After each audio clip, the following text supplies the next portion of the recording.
44. Je lis la parole de Dieu avec respect et considération. Jésus lui dit, ne t'ai-je pas dit que si tu crois, tu verras la gloire de Dieu? Ils ôtèrent donc la pierre. Et Jésus leva les yeux en haut et dit, Père, je te rends grâce de ce que tu m'as exaucé. Pour moi, je savais que tu m'exauces toujours, mais j'ai parlé à cause de la foule qui m'entoure, afin qu'ils croient que c'est toi qui m'as envoyé. Ayant dit cela, il cria d'une voix forte, Lazare, sors! Et le mort sortit des pieds, les pieds et les mains liés de bandes, et le visage enveloppé. D'un ange, Jésus leur dit, déliez-le et laissez-le aller. Amen. Gloire, gloire, gloire à Jésus. Alors c'est très très puissant, c'est très très puissant ce passage. Voilà, donc j'ai voulu qu'on le lise. J'ai voulu qu'on le lise parce qu'il est un passage qui est très très riche d'enseignement. Donc nous venons de prier en même temps. Nous avons fait des prières de délivrance.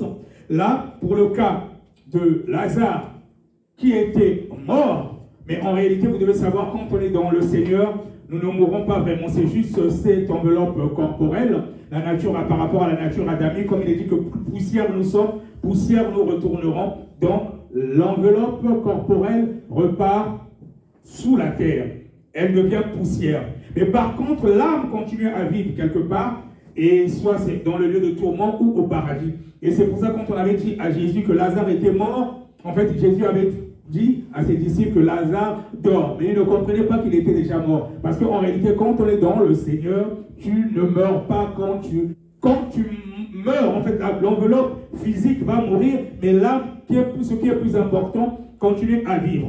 Et donc là, à partir du verset 40, le Seigneur Jésus qui lui dit, ne t'ai-je pas dit que si tu crois, tu verras la gloire de Dieu. Je suis en train de parler en même temps à quelques mêmes des personnes qui étaient connectées à distance. Peu importe ton problème, si c'était un problème de délivrance, un problème de maladie, c'est avec la foi, c'est le Seigneur Jésus qui fait. C'est pas moi, et nous sommes aussi des êtres spirituels, et tout se passe en esprit. Et c'est pour ça que je vous ai dit un moment, connectez-vous en esprit, regardez au troisième ciel, ne me regardez pas. Jésus lui dit, ne t'ai-je pas dit que si tu crois, tu verras la gloire de Dieu. Et le Seigneur Jésus, quand il était sur cette terre, quand il guérissait les malades, quand il faisait les miracles, il disait toujours, ta foi t'a sauvé. Et donc tout est avant tout une question de foi. Ils ôtèrent donc la pierre.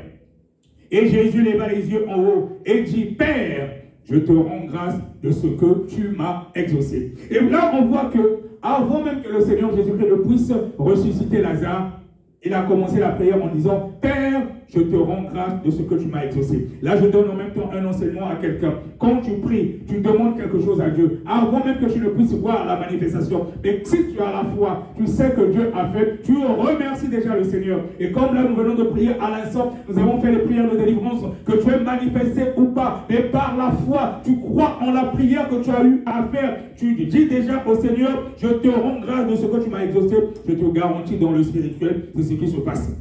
Chez Dieu, on n'a pas besoin de voir. C'est ça justement la foi. Que tu le fermes assurant des choses, qu'on espère une démonstration qu'on ne voit pas. Et pour être délivré, tu n'as pas besoin de manifester. Il y en a qui manifestent, il y en a d'autres qui ne manifestent pas. Mais quand tu es connecté au troisième ciel, tout se passe avant tout en esprit.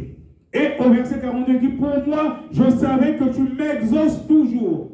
Mais j'ai parlé à cause de la foule qui m'entoure, afin qu'ils croient que c'est toi qui m'as envoyé. Et pareil, c'est pour nous les bien-aimés, nous les serviteurs de Dieu, les enfants de Dieu, même quand tu vas dans l'évangélisation ou dans d'autres choses, tu as la certitude, tu connais ton identité en Jésus, tu peux être confronté à un cas, tu peux faire même une prière, il peut avoir une délivrance ou un miracle instantané.